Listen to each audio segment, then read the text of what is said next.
నమస్కారం,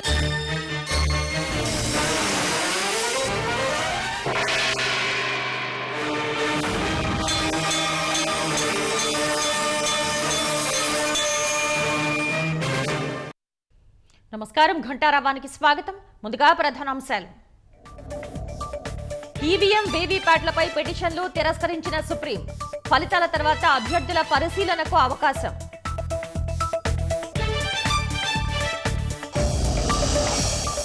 గుడివాడ వైకాపా అభ్యర్థి కొడాలి నాని నామినేషన్పై వివాదం.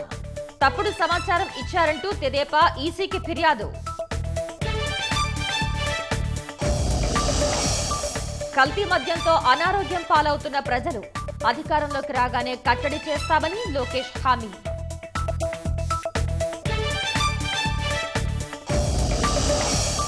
జగన్ను నమ్మి గెలిపిస్తే నట్టేట ముంచారన్న షర్మిల. మరోసారి మోసపోవద్దంటూ ప్రజలకు పిలుపు.